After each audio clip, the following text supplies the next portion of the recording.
నమస్కారం శ్రీ సత్య న్యూస్ కు స్వాగతం నేను మే శ్రీనివాస్ ద్విచక్ర వాహనదారులు హెల్మెట్ కారు నడిపేవారు సీటు బెల్ట్ తప్పనిసరిగా ధరించి ప్రయాణించాలని ఎస్పీ ఆర్ దామోదర్ సూచించారు రహదారి ప్రమాదాలపై ప్రజలు విద్యార్థులకు అవగాహన కల్పించేందుకు ఒంగోలులో మోటార్ సైకిల్ ప్రదర్శన నిర్వహించారు ఎస్పీ దామోదర్ సినీ నటుడు రఘుబాబు హెల్మెట్ ధరించి ర్యాలీలో పాల్గొన్నారు అనంతరం మినీ స్టేడియంలో నిర్వహించిన సభలో ఎస్పీ మాట్లాడారు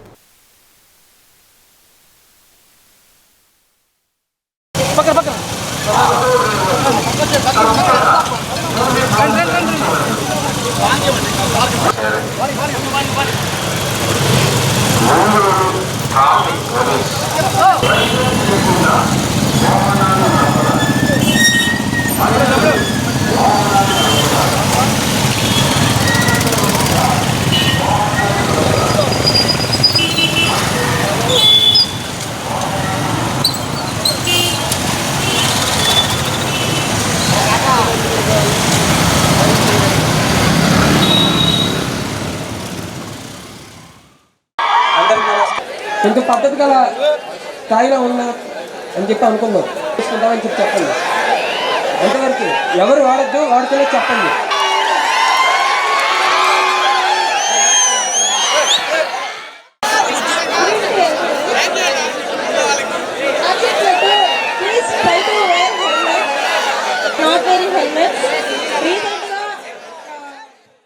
రోడ్డు ప్రమాదాల్లో మృతి చెందుతున్న వారిలో యువత సంఖ్య ఎక్కువగా ఉండటం ఆందోళన కలిగిస్తుందని ఎస్పీ అన్నారు ప్రతి విద్యార్థి తనతో పాటు తోటి వారు కూడా హెల్మెట్ ధరించేలా చూడాలని ట్రాఫిక్ నియమాలపై అవగాహన కల్పించాలని అన్నారు చెడు వ్యసనాలకు బానిసలై జీవితాలను అంధకారం చేసుకోవద్దని హితవు పలికారు అనంతరం అధిక ధ్వని కాలుష్యానికి కారణమవుతున్న సైలెన్సర్లను రోడ్డు రోలర్తో తొక్కించి ధ్వంసం చేశారు ముందుగా ఎస్పీ కార్యాలయం వద్ద నుంచి మినీ స్టేడియం వరకు ఎస్పీ సినీ నటుడు రఘుబాబు హెల్మెట్ ధరించి మోటార్ సైకిళ్లు నడుపుతూ ప్రజలకు అవగాహన కల్పించారు కార్యక్రమాల్లో ఏఎస్పీలు Nageswararao Sridharrao Ashok Babu Ongole DSP Rayapati Srinivasarao traffic CI Y Pandurangarao Ongole 1 town 2 town తాలూకా సిఐలు వై నాగరాజు మేడా శ్రీనివాసరావు అజయ్ బాబు తదితరులతో పాటు నాగార్జున హర్షిని క్విజ్ ఫేస్ ట్రిపుల్ ఐటీ విద్యార్థులు పాల్గొన్నారు Encourage my family members, friends and neighbors to stay fit and healthy.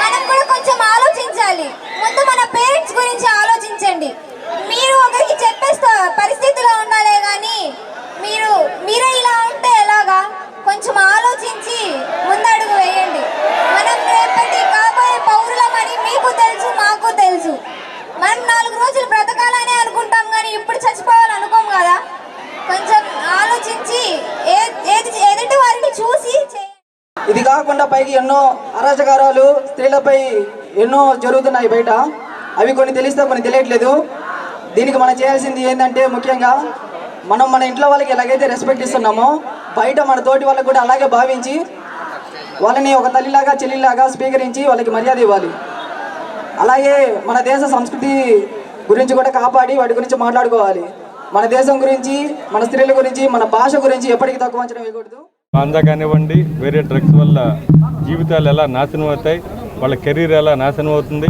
అలాగే సమాజానికి జరుగుతున్న నష్టం ఏంటి వాళ్ళ వ్యక్తిగత జీవితాల్లో జరుగుతున్నటువంటి విద్యార్థులకు ముఖ్యంగా వాళ్ళు ఎటువంటి అవకాశాలు కోల్పోతారు ఎలాంటి కేసులు ఇరుక్కుంటారనేసి వాళ్ళకి ఈరోజు ఒక అవగాహన కార్యక్రమాన్ని మనం నిర్వహించడం జరిగింది అందుకు ఈరోజు మనకు అతిథిగా శ్రీ రఘుబాబు గారు వచ్చారు ఆయన కూడా ఈ యొక్క జిల్లా వాసి కావడం ఆయనకి జిల్లాతో అనుబంధం ఉండడం వల్ల ఈ ట్రాఫిక్ మీద అవేర్నెస్ కార్యక్రమం కల్పించాలని అలాగే విద్యార్థులకి ఈ యొక్క డ్రగ్స్ మీద అవగాహన కార్యక్రమం కల్పించి వీటికి దూరంగా ఉండే విధంగా మంచి సమాజం వైపు కృషి చేయాలనే విధంగా ఈ కార్యక్రమానికి వచ్చేసిన ప్రతి ఒక్కరికి అభినందనలు థ్యాంక్ యూ డ్రగ్స్ అవేర్నెస్ గురించి అలాగే ట్రాఫిక్ అండ్ హెల్మెట్ అవేర్నెస్ గురించి ఇప్పటిదాకా మాట్లాడారు మీ అందరి కోసం ఈరోజు పని కట్టుకొని ఇక్కడికి వచ్చి మీ అందరికీ ఈ అవేర్నెస్ గురించి తెలియజెప్పడం కోసం వచ్చారు కాబట్టి అందరూ కూడాను తెలుసు మీ అందరికీ ఈరోజు ఏం జరుగుతుందని కూడా హెల్మెట్ లేకపోవడం వల్ల ఎన్ని ప్రాణాలు కోల్పోతున్నారు దానివల్ల ప్రాణాలు కోల్పోవడమే కాదు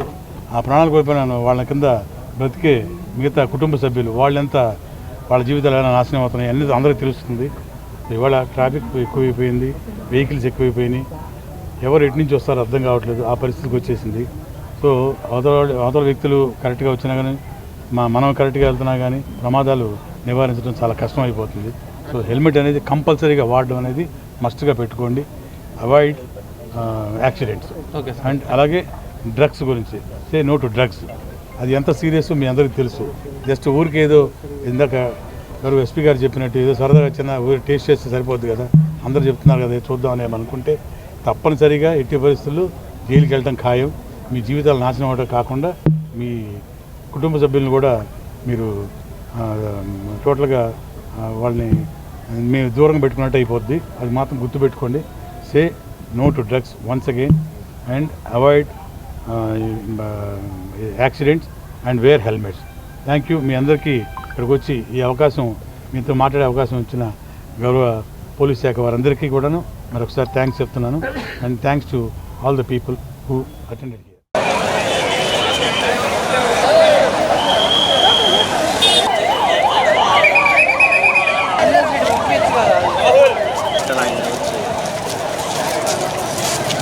సార్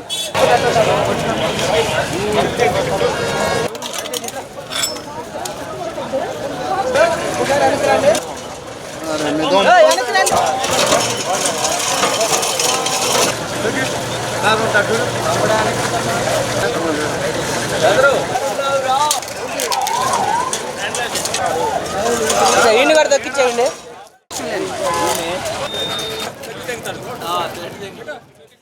సౌర విద్యుత్ వినియోగం పెరిగేలా చర్యలు తీసుకోవాలని కలెక్టర్ తమీమ్ అన్సారియా స్పష్టం చేశారు. ఆ దిశగా ప్రజలకు అవగాహన కల్పించాలని అధికారులను ఆదేశించారు. జిల్లాలో పీఎం సూర్యఘర్ ముఫ్త్ బిజిలీ యోజన పథకం అమలుపై సంబంధిత అధికారులతో ప్రకాశం భవనంలో కలెక్టర్ జిల్లా స్థాయి కమిటీ సమీక్ష సమావేశం నిర్వహించారు. పథకం ఉద్దేశం లక్ష్యాలు, గృహాలు, కార్యాలయాలు, పరిశ్రమలలో సౌర విద్యుత్ వ్యవస్థను ఏర్పాటు చేసే విధానం, అందుబాటులోకి తెచ్చేందుకు అనుసరించాల్సిన విధానాన్ని అధికారులు కలెక్టర్కు వివరించారు. ప్రస్తుతం జిల్లాలో సౌర విద్యుత్ వినియోగ పరిస్థితి, విస్తృత స్థాయిలో వినియోగంలోకి తెచ్చేందుకు ఉన్న అవకాశాలపై కలెక్టర్ ఆరా తీశారు. ఈ దిశగా ప్రజలకు సమగ్ర అవగాహన కల్పించాలని వారికి దిశానిర్దేశం చేశారు. సౌర విద్యుత్ వ్యవస్థను ఏర్పాటు చేసుకోవడం ద్వారా కలిగే ఆర్థిక ప్రయోజనాలను, ప్రభుత్వం ఇచ్చే సబ్సిడీ గురించి కూడా ప్రజలకు వివరించాలని కలెక్టర్ చెప్పారు. గ్రామాలలో సత్వరమే సౌర విద్యుత్ వ్యవస్థను విస్తృత స్థాయిలో అందుబాటులోకి తీసుకురావాలన్నారు. ప్రభుత్వ కార్యాలయాలపైన వీటిని ఏర్పాటు చేయాలని, అగ్రికల్చర్ ఫీడర్స్, మిక్స్డ్ ఫీడర్స్లోనూ సౌర విద్యుత్ పథకాన్ని వేగంగా అమలులోకి తెచ్చేలా చర్యలు తీసుకోవాలని ఆదేశించారు. లబ్ధిదారులకు సబ్సిడీ డబ్బులు కూడా త్వరగా జమ అయ్యేలా బ్యాంకర్లు చర్యలు తీసుకోవాలని కలెక్టర్ స్పష్టం చేశారు. సమావేశంలో AP SBDC SC Satyanarayana, LDM Ramesh, DRDA PD Vasundhara, ZP CEO Madhuri, NEDCAP విద్యుత్ శాఖ అధికారులు, సోలార్ పవర్ సిస్టమ్ వెండర్లు పాల్గొన్నారు. 78,000 అప్ టు 10 కిలోవాట్ వరకు మనం పెట్టుకోవచ్చు madam. 3 kilowatt and above below 10 kilowatt పెట్టుకున్నా కానీ వాడు 75,000 మ్యాక్సిమం సబ్సిడీ. నార్మల్గా ఏంటంటే మేడం ఇది 50,000 to 60,000 1 కిలోవాట్ వరకు కాస్ట్ అవుతుంది. దీంట్లో మనం 30,000 సబ్సిడీ ఇస్తే ఒక 30,000 వచ్చేసి వాళ్ళు పెట్టుకోవాలి. ఇది బెనిఫిషియల్ పెట్టుకోవాల్సిన 30,000 వాళ్ళకి మనం బ్యాంక్ మీద కూడా లోన్స్ కూడా ఇది సపరేట్ సబ్సిడీతో పాటు లోన్ కూడా ఎస్ అది లీడ్ మేనేజర్ గారు వాళ్ళు చేసి బ్యాంక్స్ స్పెసిఫిక్ బ్యాంక్స్ ఇస్తే 60% of the unit cost would be 2 lakhs. If it is 3 kilowatts to 10 kilowatts means it is 10 lakhs. So that is the idea.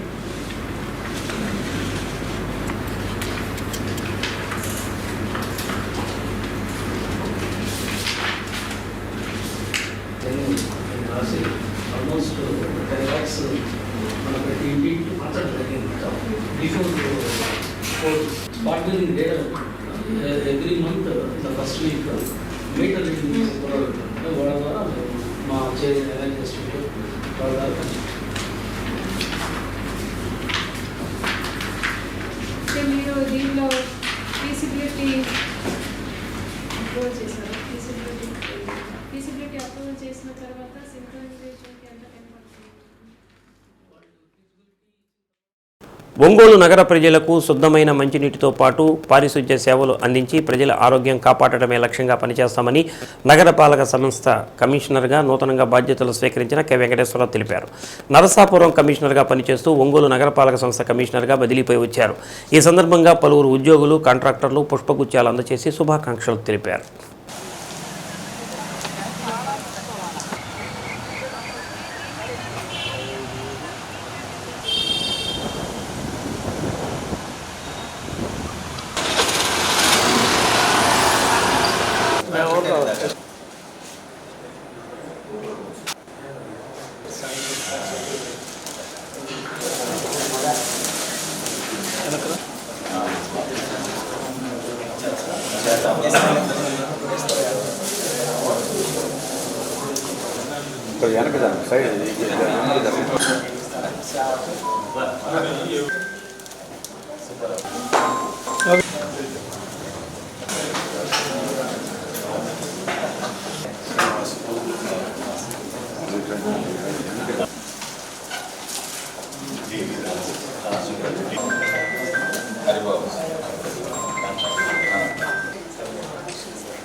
ప్రజల సహకారంతో అధికారులను సమన్వయం చేసుకుని నగరాభివృద్ధి లక్ష్యంగా పనిచేస్తామని అన్నారు.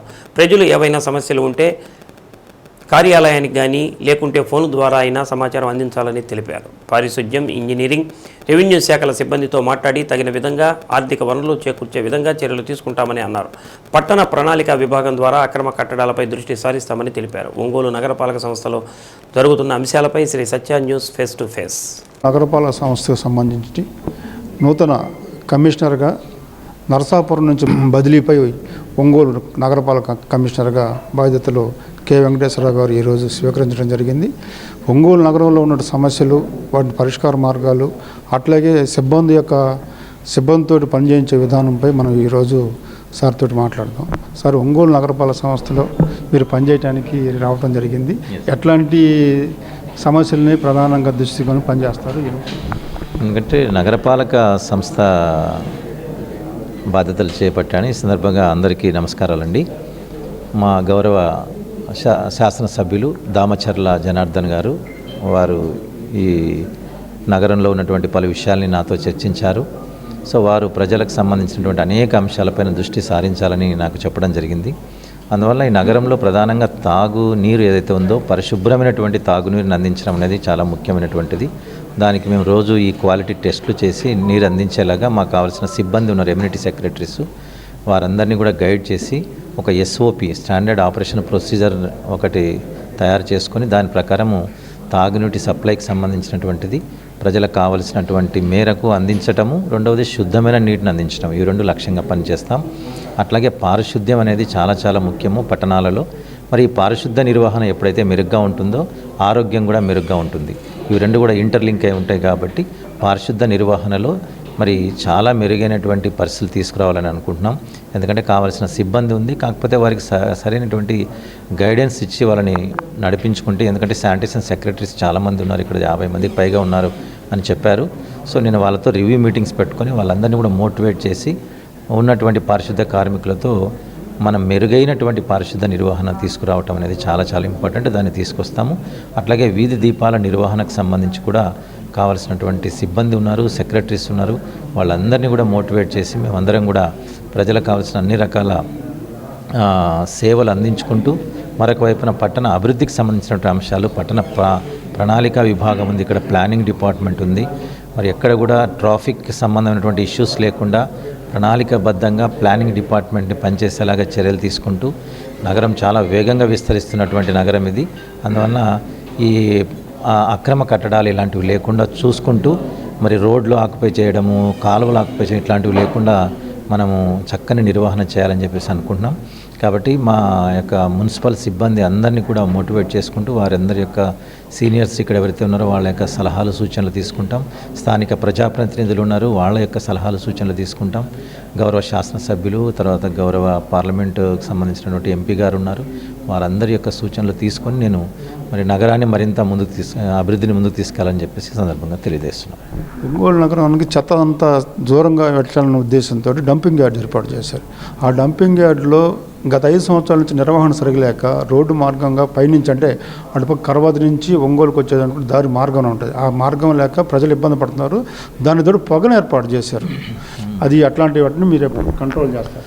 చూస్తానండి, నేను ఇంకా ఇప్పుడే బాధ్యతలు చేపట్టాను. ఒకసారి విజిట్ చేస్తాము, చూసి దానికి ఏ విధంగా అయితే మనము సౌకర్యవంతంగా అంటే ప్రజలకు ఇబ్బంది లేకుండా మరి ఏదో రోడ్డు ఆక్యుపై చేస్తున్నా దాన్ని కూడా నేను చూసి ఏ విధంగా ఆ రహదారికి ఎలాంటి ఆటంకం లేకుండా, అట్లాగే పొగ అనేటువంటిది కూడా మరి కార్బన్ డైఆక్సైడ్, కార్బన్ మొనాక్సైడ్ లాంటివి కూడా మరి అవన్నీ కూడా వాయువుల వల్ల మరి గాలి కాలుష్యం ఏర్పడుతుంది. అలాంటి కాలుష్యం ఏర్పడకుండా కూడా నియంత్రణ చర్యలు చేపడతామని తెలియజేస్తున్నాను. అలాగే ఒంగోలు నగరంలో 450 కూరగాయల మార్కెట్ కానీ చేపల మార్కెట్కి సంబంధించిన షాపులు ఉన్నాయి.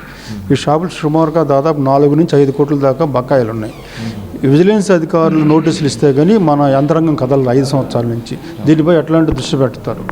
ఖచ్చితంగా అండి, ఎందుకంటే మున్సిపాలిటీకి వచ్చేటువంటి నగరపాలక సంస్థకు వచ్చేటువంటి ప్రధాన ఆదాయ వనరుల్లో ఇది ఒకటి. ఎందుకంటే మనకు మున్సిపల్ షాపింగ్ కాంప్లెక్స్ ద్వారా మనకు మంచి ఆదాయం వస్తుంది.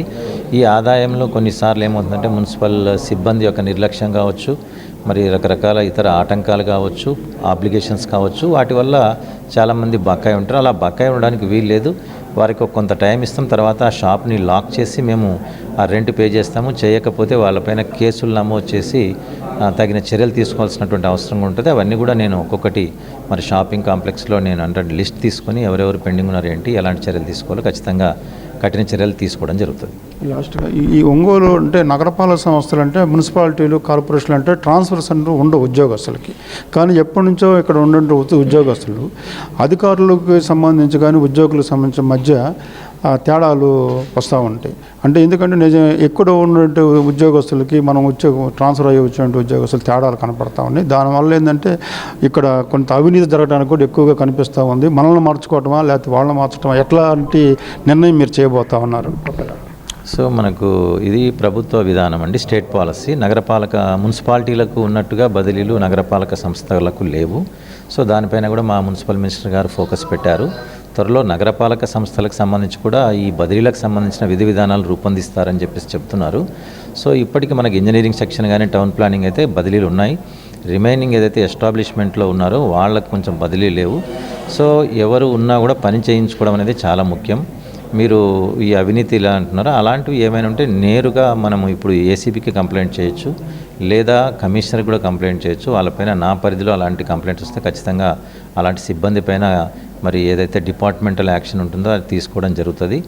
సో అందువలన ప్రజల్లో చైతన్యం ఉండాలి. ముఖ్యంగా ఇది డబ్బు ఇవ్వడము తీసుకోవడం రెండు నేరమే కాబట్టి ప్రజలు చైతన్యవంతులుగా ఉండి ఇలాంటి వాళ్ళ ఆటలు అరికట్టడానికి ప్రజలు కూడా సహకరిస్తే ఖచ్చితంగా మేము వాటిపైన చర్యలు తీసుకొని మరి ఎలాంటి అవినీతి లేకుండా మనము ప్రజలకు సేవలు అందించడానికి అవకాశం ఉంటుంది. Thank you. ఒంగోలు నగరపాలక సంస్థ నూతనంగా బాధ్యతలు స్వీకరించిన కె వెంకటేశ్వర కమిషనర్గా కాదు ఒంగోలు నగరం అభివృద్ధితో పాటు కూడా ప్రజలందరికీ కూడా మంచి సేవలు అందించేందుకు తన ముందు కృషి చేస్తానని చెప్పని చెబుతా ఉన్నారు. కెమెరామెన్ నాగేంద్రతో సాంబశివరావు, శ్రీసత్ ఛానల్స్, ఒంగోలు. బులెటిన్లో స్వల్ప విరామం. ద్విచక్ర వాహనదారులు తప్పనిసరిగా హెల్మెట్ ధరించి కుటుంబాలను రక్షించుకోండి అని సినీ నటుడు బాపట్ల జిల్లాకు చెందిన నర్రా రఘుబాబు అన్నారు. రోడ్డు ప్రమాదాల నివారణపై జిల్లా ఎస్పీ దామోదర్ కోరిక మేరకు ఒంగోలు నగరంలో ప్రజలకు ట్రాఫిక్ రోడ్డు ప్రమాదాలపై నిర్వహించిన అవగాహన కార్యక్రమంలో పాల్గొన్నారు.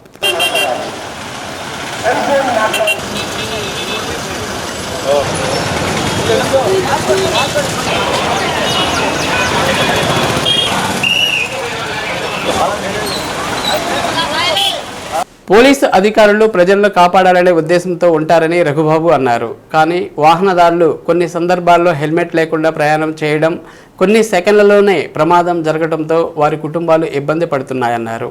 ప్రమాదాలకు తావు ఇవ్వకుండా ఉండేందుకు తప్పనిసరిగా హెల్మెట్ ధరించాలనే ఆలోచన కల్పించడం కోసమే ఈ అవగాహన కార్యక్రమంలో పాల్గొన్నానని తెలిపారు. హెల్మెట్ లేకుండా ప్రయాణం చేయడం వలన తలకు దెబ్బ తగలడం జరుగుతుందని, దానివల్ల ప్రాణం పోతుందని అన్నారు. అదే హెల్మెట్ ధరించి ఉంటే ప్రాణాపాయ స్థితిని అరికట్టడానికి అవకాశం ఉంటుందని తెలిపారు. వయసుతో పని లేకుండా వాహనం నడిపే ప్రతి ఒక్కరూ వెనుక కూర్చున్న వారితో సహా హెల్మెట్ని తప్పనిసరిగా ధరించి ప్రాణ సంకటన నుంచి బయటపడాలన్నారు. కార్యక్రమంలో town DSP Rayapati Srinivasarao, traffic CI Pandurangarao, ఎస్ఐలు, ట్రాఫిక్ పోలీసు సిబ్బంది పాల్గొన్నారు.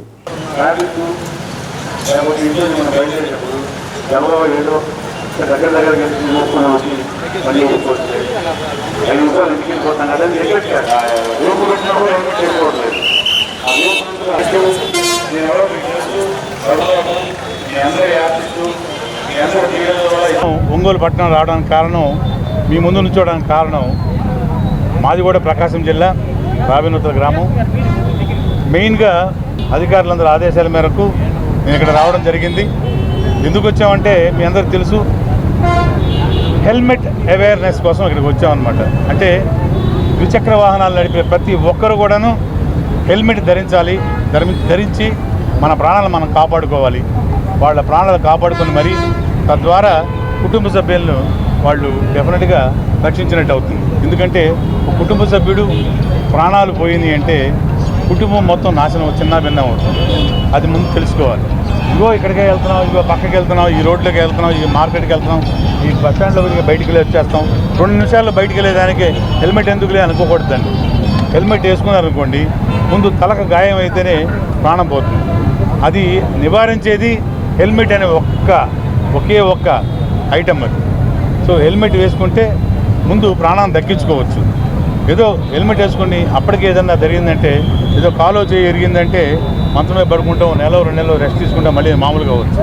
ప్రాణం పోతే జీవితాంతం, అంటే జీవితం మొత్తం పోయినట్టే లెక్క. మన ద్వారా మిగతా వాళ్ళందరూ కూడా ఇబ్బందులు జరుగుతాయి, మీ కుటుంబ సభ్యులందరికీ కూడా. కాబట్టి హెల్మెట్ అనేది ముఖ్యమైన ఒక ఘట్టం మన జీవితంలో. ఇది డబుల్ రైడింగ్ డ్రైవర్స్ నన్ను ధరించండి, మీకు పునర్జన్మనిస్తాను అని హెల్మెట్ మాట్లాడుతుంది. అది గుర్తుపెట్టుకోండి.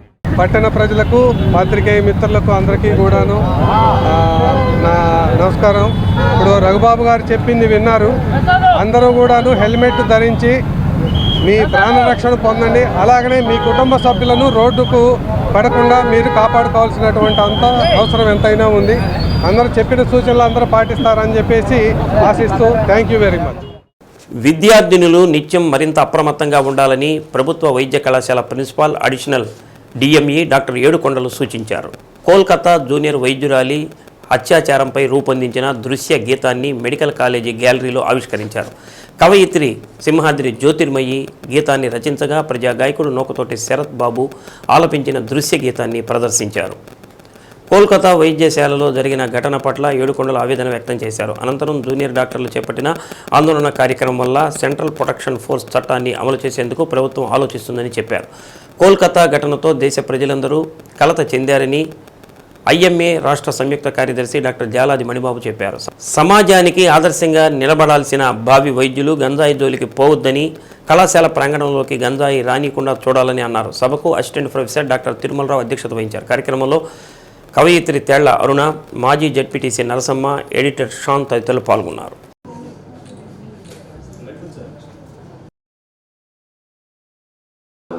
ప్రతి ఒక్కళ్ళు ఈ పాటను చూశారు కాబట్టి మీ జాగ్రత్తలు, ఆడపిల్లలు ఇక్కడే ఉన్నారు, ఎందుకంటే మీ జాగ్రత్తలు మీరు ఉండాలి. బయటికి వెళ్తున్నారు, 7 8 బయటికి వెళ్తాం, చెప్పిన టైంకి రండి, రూల్స్ ప్రకారం ఫాలో అవ్వాలి, ప్రిన్సిపల్ చెప్పిన రూల్స్ ప్రకారం ఫాలో అవ్వాలి. నాకు 2 కళ్ళే ఉన్నాయి, మీ అందరికీ 800 కళ్ళు ఉన్నాయి. 800 కళ్ళు నేను సూపర్వైజ్ చేయలేను, నాకు మీ సహకారం లేదు, నేను కూడా ఏం చేయలేను. 7ంటికి హాస్టల్కి రండి అంటే 6:50కే హాస్టల్కి రావాలి, అంతేగాని 7:30, 8ంటికి 9ంటికి నేను వాళ్ళని పిక్ చేసుకోవడానికి వెళ్ళాను, వీళ్ళని పిక్ చేసుకోవడానికి వెళ్ళాను. ఆడపిల్లలుగా మీరు ఎవరికి ఆస్కారం ఇవ్వకూడదు. ఎవరి లిమిట్స్ ఎలా ఉండాలో అలా అంతవరకే ఉండండి, అంతేగాని చనువు ఇచ్చి ఉండండి. క్లాస్మేట్స్ కానీ ఎంతవరకు ఉండాలో, ఎవరి లిమిట్స్లో ఉండాలో వాళ్ళ లిమిట్స్లో ఉండండి. ఈ పాట యొక్క ముఖ్య ఉద్దేశం ఏంటంటే ఏదేదో చేసేయాలని కాదు.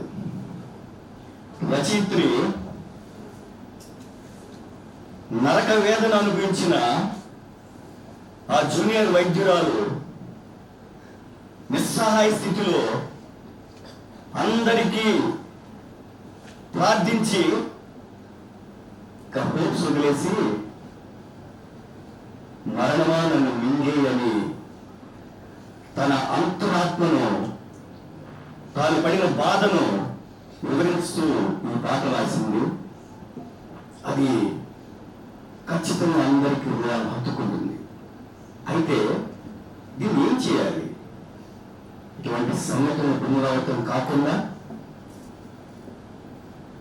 చట్టపరంగా జాతీయ స్థాయిలో చట్టాలు చేపట్టడానికి మన ప్రయత్నాలు మనం చేయాలి. In your society, individual death is tragedy. Individual death is tragedy, whereas multiple death is statistics. అంటే ఒక మరణం విషాదం, మరణాలు గణాంకాలు. ఒక మరణాలు గణాంకాల్లోకి చేరిన తర్వాత మనం స్పందించడం మానేశాం. అందుకని చెప్పని ఈ రోజు అమ్మాయి మీద మెడికల్ విద్యార్థుల మీద జరిగినటువంటి హింస అనేది నిర్భయ తర్వాత అత్యంత దారుణమైన హీనాతిహీనమైనటువంటి మర్చిపోలేనటువంటి దుర్ఘటన. ఒక శరీరంలో ఒక చిన్న ముళ్ళు గుచ్చుకుంటే ఎంత బాధపడిపోతామే, అలాంటిది ఆమె శరీరంలో జరిగినటువంటి హింస కంటి దగ్గర నుంచి కాళ్ళు వరకు జరిగినటువంటి అత్యంత దారుణ కిరాతకమైనటువంటి ఆ హింస అనేటువంటిది ఆ అమ్మాయి ఎలా భరించింది అని చెప్పి దాన్ని తలుచుకుంటే ఇప్పటికీ ముద్రపడలేదు.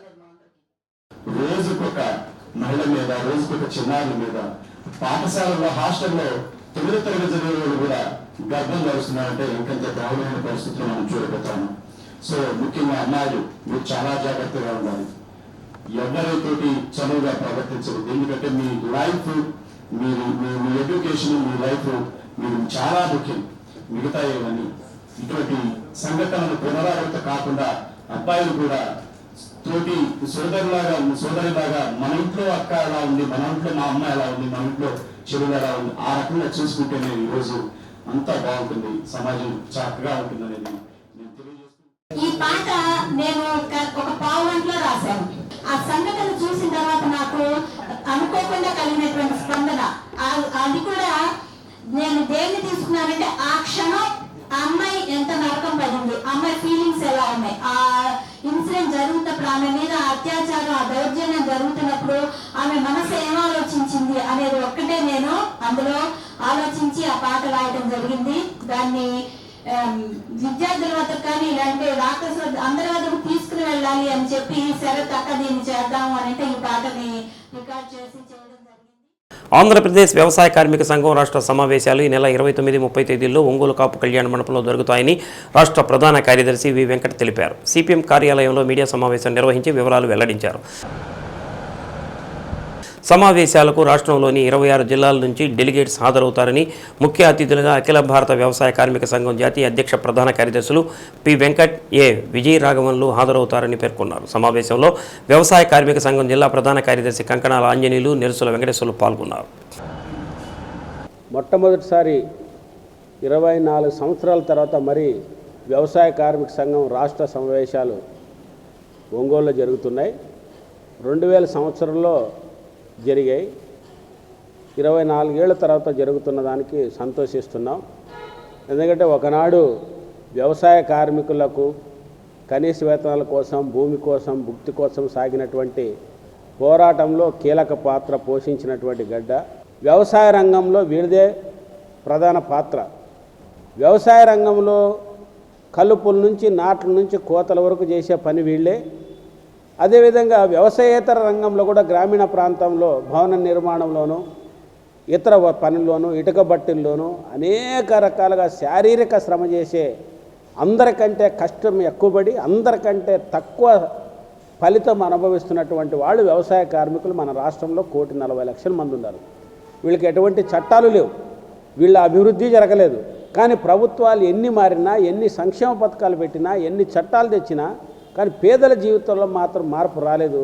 అందుకోసమే ప్రతి ఎన్నికల్లో ప్రభుత్వాలు వీళ్ళ గురించి సంక్షేమ పథకాలు ప్రకటిస్తున్నాయి. కాబట్టి సంక్షేమ పథకాలు అనేది ఉపశమనం మాత్రమే కలిగిస్తాయి. ఆకలయ్యే వాళ్ళకి తాత్కాలికంగా బిస్కెట్లు ఉన్నట్టు ఈ సంక్షేమ పథకాలు అనేది సమగ్రంగా దారిద్ర్యాన్ని నిర్మూలించవు. అందుకోసం సమగ్ర దారిద్ర్యాన్ని నిర్మూలించాలంటే పేదల చేతుల్లోకి భూమి కావాలనేది వ్యవసాయ కార్మిక సంఘం మొట్టమొదట దున్నేవానికే భూమి కావాలని నినదించినటువంటి సంఘం వ్యవసాయ కార్మిక సంఘం. అందుకోసం అనేక పోరాటాల ఉద్యమాల్లో ఉమ్మడి ఆంధ్ర రాష్ట్రంలో 10 లక్షల ఎకరాలు సాధించిన చరిత్ర వ్యవసాయ కార్మిక సంఘం ఎర్రజెండకు ఉంది. గత ప్రభుత్వం ఏదైతే అసైన్ చట్టం సవరించి పెద్దలకు అనుకూలంగా మార్చిందో ఈ ప్రభుత్వం కూడా ఇన్ని తిడుతున్నా ఆ చట్టాన్ని మేము సమర్థిస్తున్నామని చెప్పడము రెండు పార్టీలు దొందేగా కనిపిస్తున్నాయి. అంటే పేదల పట్ల ఇద్దరు విధానం ఒకటే. 2 ల్యాండ్ టైటిలింగ్ యాక్ట్ రద్దు చేశామని చెప్తున్నా పరోక్షంగా మరి ఈ భూముల్ని కాజేయడానికి ప్రయత్నం చేస్తున్నారు. అందుకోసం మేము ఈ వర్క్షాప్లో చర్చించి ఒక కీలకమైనటువంటి నిర్ణయాలు కూడా చేయబోతున్నాం. రేపు సెప్టెంబర్ 1 నుంచి రెవెన్యూ సదస్సులు ప్రభుత్వం చేపడతామని చెప్పింది. అందుకోసం రెవెన్యూ సదస్సుల్లో భూములు గుర్తించి అక్కడే ఆ భూమి లేని పేదలకు అక్కడికక్కడే డిస్ట్రిబ్యూట్ చేయాలి. ఆ లిస్టులు తయారు చేసి మీరు స్వాధీనం చేసుకోవడానికి కాదు. అందుకోసం ఈ రెవెన్యూ సదస్సుల్లో రాష్ట్ర వ్యాప్తంగా అన్ని గ్రామాల్లో మన సంఘం పాల్గొంటుంది. రెండో అంశం, ప్రభుత్వం భూ పంపిణీ చేపట్టలేదు. ఇప్పుడు ఒక కమిటీ వేస్తామని చెప్తున్నారు. గతంలో కోనేరు రంగారావు కమిటీ వేసింది, జైతి ఘోష్ కమిటీ వేసింది, అనేక కమిటీలు పేదలకి, రైతులకి, వ్యవసాయ కార్మికుల కోసం వేసాయి. కమిటీలు వేసారు తప్ప ఆ భూ సమస్య అమలు చేయలేదు. అందుకోసం ఈ ప్రభుత్వాలు పేదలను మోసం చేస్తున్నాయి. 3 నెలల పాటు ఈ ప్రభుత్వం పేదలకు ఏమని ఇస్తుందని ఆశించాం, కానీ ఏమి అడుగులు కనపడలేదు. కాబట్టి రానున్న కాలంలో ఈ రాష్ట్రం మరో భూ పోరాటానికి, అదేవిధంగా పేదలకు ఉపాధి హామీని ప్రతి కుటుంబానికి 200 రోజులు పని కల్పించడం కోసం పోరాటం చేస్తాం. వీటన్నిటితో పాటు చంద్రబాబు ప్రభుత్వం కేరళ రాష్ట్రంలో వ్యవసాయ కార్మికులకి సంక్షేమ చట్టం తెచ్చి వాళ్ళకి హక్కులు కల్పిస్తామని చెప్పింది. ఆ సంక్షేమ చట్టం వస్తే ఉద్యోగుల్లాగా రిటైర్మెంట్ అయితే కొంత గొప్ప ఉపయోగం జరుగుతుంది. వీటన్నిటి మీద చర్చించడానికి రేపు ఎల్లుండి మొదటిసారి 24 ఏళ్ళ తర్వాత దీనికి అఖిల భారత నాయకులు, పెద్ద నాయకులు వస్తారు. రాష్ట్రంలో అనేక మంది కేసుల్లో జైలుకి వెళ్ళిన ఉద్యమంలో పాల్గొన్న వాళ్ళు కూడా 250 మంది రాష్ట్ర వ్యాప్తంగా వస్తున్నారు. ఈ పోరాటం ఈ వర్క్షాప్లో చర్చించి రానున్న సంవత్సరం కాలంలో చేయబోయే ఉద్యమాన్ని చర్చించి ప్లాన్ చేస్తాం. ఆ సందర్భంగా మీకు తెలియజేస్తూ ఈ పోరాటాల ఫలితంగా కొన్నైనా హక్కులు, చట్టాలు వ్యవసాయ కార్మికులు సాధించుకోవడం జరిగింది. అది భూ సంస్కరణ చట్టం కానీ, కనీస వేతనాల చట్టం కానీ, ప్రజా పంపిణీ వ్యవస్థ లాంటి సంక్షేమ చట్టాలు కానీ, ఇటువంటి అనేకం సాధించుకోవడం జరిగింది. ఈ 90 ఏళ్ల కాలంలో చేసినటువంటి ఉద్యమాలు, పోరాటాలను కూడా ఒకసారి నెమరు వేసుకొని భవిష్యత్తులో జరగబోయేటువంటి పోరాటాలని ఈ సమావేశాల్లో మేము రూపొందించబోతా ఉన్నాము. ఈ సమావేశాలు 2 రోజులు పక్కనే ఉన్నటువంటి కాపు కళ్యాణ మండపంలో జరుగుతాయి.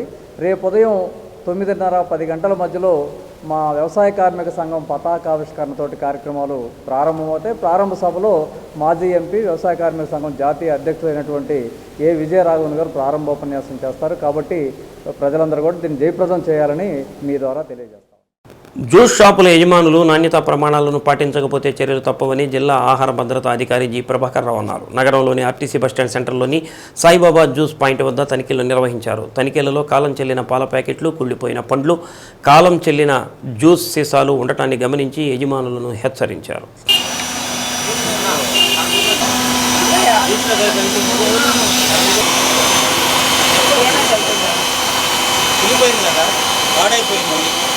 జిల్లాలోని జ్యూస్ పాయింట్ యజమానులు తప్పనిసరిగా మంచి పరిశుభ్రమైనటువంటి పండ్లను జ్యూస్ చేసి ప్రజలకు అందించాలని, వారి ఆరోగ్యాన్ని కాపాడాల్సిన బాధ్యత యజమానులపై ఉందని, అలా చేయకుండా ఉంటే కఠిన చర్యలు తీసుకుంటామని ప్రభాకర్ రావు హెచ్చరించారు. జిల్లా జాయింట్ కలెక్టర్ ఆర్ గోపాలకృష్ణ ఆదేశాల మేరకు నగరంలో తనిఖీలు చేపడుతున్నట్లు తెలిపారు. ప్రతిరోజు జ్యూస్ పాయింట్తో పాటుగా చికెన్ షాపుల్లో కూడా తనిఖీలు నిర్వహిస్తామన్నారు. ప్రజలు కూడా జ్యూస్ పాయింట్ల వద్దకు వెళ్ళి తాగేటప్పుడు యజమాని మంచిగా తీస్తున్నారా, లేకుంటే ఏమేమి కల్పిస్తున్నారు అనేది ఒకసారి పరిశీలించుకొని తాగాల్సిన అవసరం ఉందన్నారు.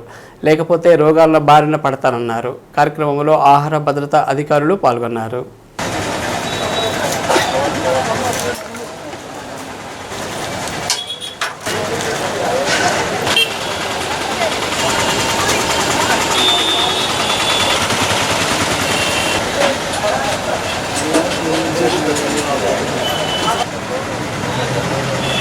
ఇది ఎక్స్పైర్ అయిపోయింది అన్నీ పోసి ఇచ్చారు.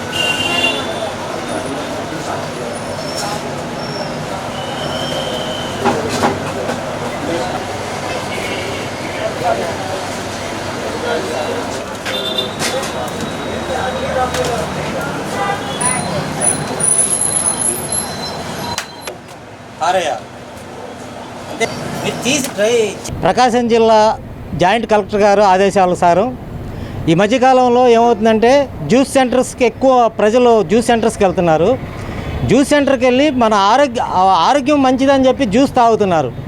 కానీ ఈ మధ్య కనిపెట్టింది ఏంటంటే మిల్క్ షేక్ అని చెప్పి పాల ప్యాకెట్లు ఉంటున్నాయి. అవి ఏం చేస్తున్నారంటే డీప్ ఫ్రిడ్జ్లో పెడుతున్నారు. అవి ఆల్రెడీ ఎక్స్పైర్ అయిపోతున్నాయి, చూసుకోవట్లేదు. డీప్ ఫ్రిడ్జ్లో పెట్టాం కదండి ఏమవ్వని వాళ్ళు ధీమాగా వాటినే కొట్టేసి జ్యూసుల్లో కలిపిస్తున్నారు. అది ఒకటి రాంగు. దానివల్ల ఆరోగ్యం దెబ్బతింటుంది. ఎక్స్పైరీ డేట్ ఉన్న టైం అయిపోయిన మిల్క్ షేక్స్ తాగకూడదు. ప్లస్ కూరగాయలన్నీ ఫ్రూట్స్ అన్నీ నాణ్యత లేకుండా ఉన్నాయి. నాణ్యత ఉన్నాయి, ఫ్రెష్యే ప్రజలకు అమ్మాలి. వాళ్ళు ఆరోగ్యం కాపాడుకోవడం కోసం మీ దగ్గరికి వచ్చి జ్యూస్ తాగి ఆరోగ్యం పాడు చేసుకోవడం అనేది కరెక్ట్ కాదు. మంచి ఆరోగ్యకరమైన ఫ్రూట్స్తో జ్యూస్ తయారు చేసి ఇవ్వాల్సిన బాధ్యత మీదేను. జ్యూస్ని తయారు చేసేటప్పుడు కొన్ని నియమాలు పాటించాలి. ఫుడ్ లైసెన్స్ ఉండాలి. ఫ్రెష్గా ఫ్రూట్స్ తీసుకొచ్చి తయారు చేసి వాళ్ళకి ఇవ్వాలి. ఐస్ కూడా జాగ్రత్తగా, అది ఐస్ ఎక్కడి నుంచి తినే ఐస్, ఎడబుల్ ఐస్ తీసుకొచ్చి దాన్ని నలకొట్టి జాగ్రత్తగా ఇచ్చేయాలి. మిల్క్ షేక్స్ కూడా మిల్క్ ఎక్స్పైరీ కాకుండా ఉన్న మిల్క్ తీసుకొచ్చి జాగ్రత్తగా డేట్లు పరిశీలించుకొని ప్రజలకు అందించి మంచి వాళ్ళ ఆరోగ్యం కాపాడే బాధ్యత మీదేను. కాబట్టి మీరు ప్రజలకు మంచి జ్యూస్ అమ్మి వాళ్ళ ఆరోగ్యం కాపాడండి. లేదంటే మీ మీద కఠిన చర్యలు తీసుకోవడం జరుగుతుంది. కృష్ణాష్టమి వేడుకల్లో భాగంగా మంగమూరు రోడ్లోని రాధాకృష్ణ మందిరంలో స్వామివారికి అంగరంగ వైభవంగా పూజా కార్యక్రమాలు నిర్వహిస్తున్నారు. దీనిలో భాగంగా కృష్ణాష్టమి సందర్భంగా స్వామివారికి ప్రత్యేక పూజలు, ఉట్టికొట్టే కార్యక్రమం నయన మనోహరంగా జరిపించారు. 3వ రోజు స్వామివారికి 108 రకాల ప్రసాదాలను నివేదన చేసి పంచహారతులు ఇచ్చారు. అర్చక స్వామి అళగరి శ్రీనివాసరావు పూజా కార్యక్రమాన్ని జరిపించారు. భక్తులు పెద్ద సంఖ్యలో పాల్గొని రాధాకృష్ణులను సందర్శించి తీర్థ ప్రసాదాలు స్వీకరించారు.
జన్మాష్టమి సందర్భంగా మీరంతా కూడా రావటం, మీరంతా కూడా చాలా అదృష్టవంతులు. మీ అందరికీ కూడా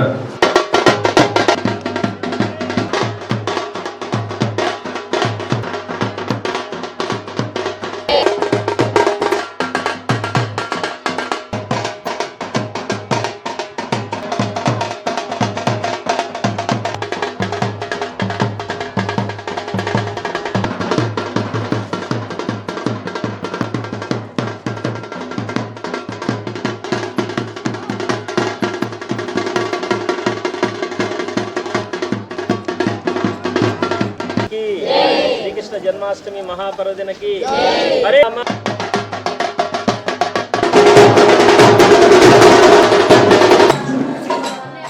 బులెటిన్లో స్వల్ప విరామం. ఒంగోలు నగర పరిధిలోని రైల్వే గేట్ పోతురాజుపాలెంలో ఉన్న ప్రేమానంద ఆశ్రమ పాఠశాలలో చదువుతున్న ఒక బాలికకు తీవ్ర రక్తస్రావం కావడంతో ఆమెను ఒంగోలు రిమ్స్ ఆసుపత్రికి చేర్చి ఘటన చోటు చేసుకుంది.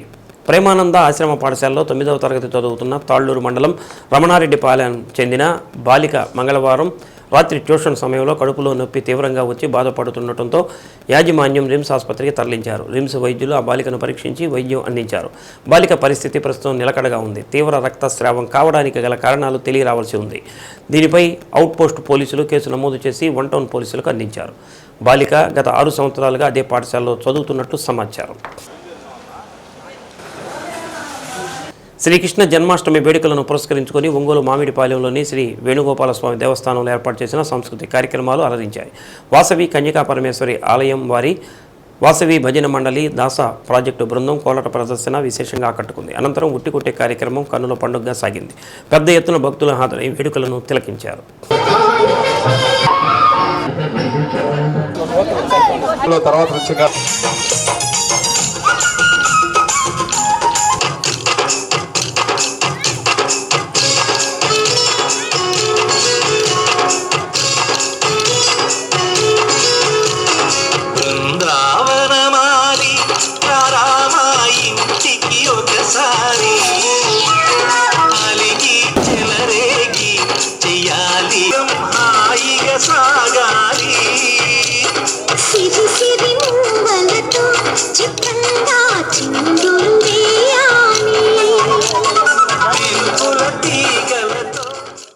ముట్ట చెప్పాలని చెప్పి కోరుకుంటున్నాం. ముందుకండి. సుజాత నగర్లోని అపెక్స్ స్కూల్లో ఫౌండర్ చైర్మన్ కీర్తిశేషులు మండాది శ్రీనివాసరెడ్డి వర్ధంతి కార్యక్రమం నిర్వహించారు. జనసేన నగర అధ్యక్షుడు corporator Malaga Ramesh, megastar Chiranjeevi association జిల్లా అధ్యక్షుడు అడుసుమల్లి వెంకట్రావు, పాఠశాల కరస్పాండెంట్ శివకోటిరెడ్డి,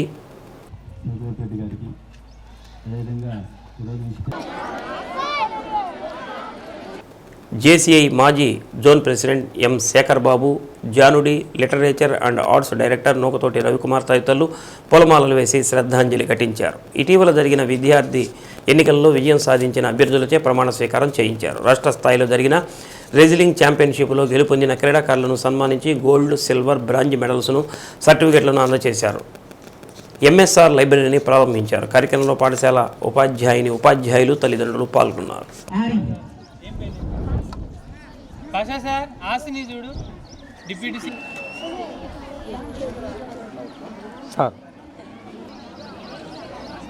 పిల్లలకి అన్నం తినిపించే పనుకోబెట్టాడు. 10:30, 11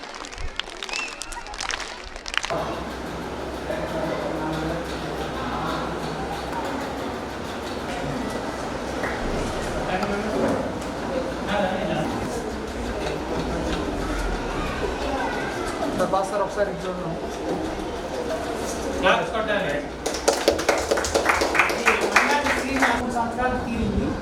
మాకు చాలా ఆనందంగా ఉంది. గెలుస్తారు అంతేగాని బాధ్యత ఏంటంటే నిన్ను అందరు చూస్తుంటారు గెలిచిన తర్వాత. ఇవాళ గెలుపు దాదాపు ఈ స్కూల్లో 2,000 మంది ఉన్నారని చెప్తున్నారు. గెలిచిన లీడర్ని ప్రతి ఒక్కరు గమనిస్తుంటారు. అది గమనించి ప్రతి ఒక్కరు గెలిచిన కూడా నువ్వు గెలిచాను ఎవరో ఎగితే కుదరదు. గెలిచిన తర్వాత చాలా వినయంగా, విధేయతగా, సమన్వయంగా, చాలా ఓర్పుగా ఉండాలి. 100 మంది ముందు క్వశ్చన్ చేస్తున్నా కూడా ప్రతి ఒక్కరు కూడా చాలా నవ్వుతో సమాధానం చెప్పే విధంగా ఉండాలి. అంతేగాని లీడర్షిప్ ఆయన ఏదన్నా మాట్లాడాలి. ఆయన గుర్తుగా ఆయనకి విద్యార్థులు అంటే ఇష్టం, చదవడం అంటే ఇష్టం, చదివించడం అంటే ఇంకా ఇష్టం. సో పుస్తకాలంటే చాలా ఇష్టం. సో అందుకని ఆయన పేరు మీద మన స్కూల్లో ఈరోజు ఒక 50,000 రూపాయలతోటి ఎంఎస్ఆర్ లైబ్రరీని ఏర్పాటు చేయడం జరిగింది.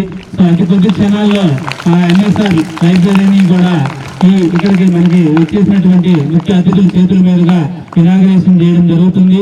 ఆ తర్వాత ఈ రోజు సాయంత్రం నుంచి మీకు ఎంఎస్ఆర్ లైబ్రరీ అందుబాటులో ఉంటుంది. అందులో జేఈ మెయిన్స్, అడ్వాన్స్డ్, అలాగే నీట్, తర్వాత ఐఏఎస్, ఐపీఎస్.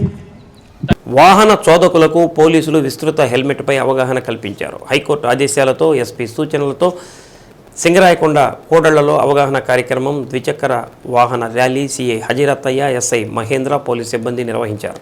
హెల్మెట్ భారం కాదు, అది మన బాధ్యత అని అన్నారు. మోటారు వాహనాల చట్టాలు, రహదారి భద్రతా నియమాలు తెలుసుకోవాలని కోరారు.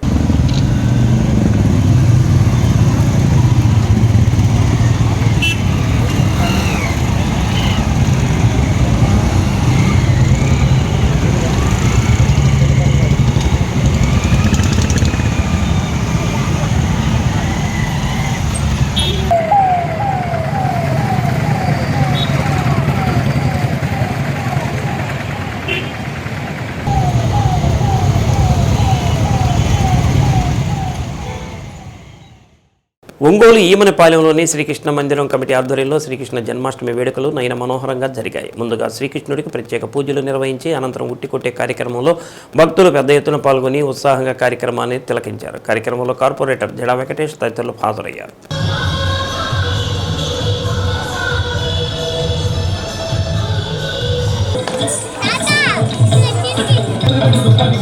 Thank you.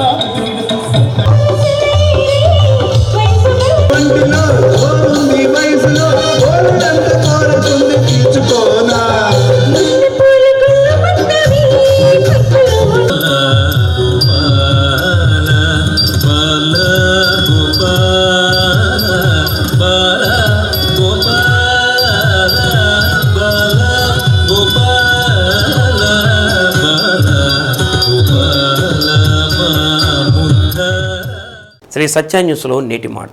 తప్పు చేసినప్పుడు తప్పకుండా సరిదిద్దుకోవాలి. తప్పు లేకుంటే నవ్వేసి ఊరుకుంటే చాలు. శ్రీ సత్య న్యూస్ ఇంతటితో సమాప్తం. నమస్కారం.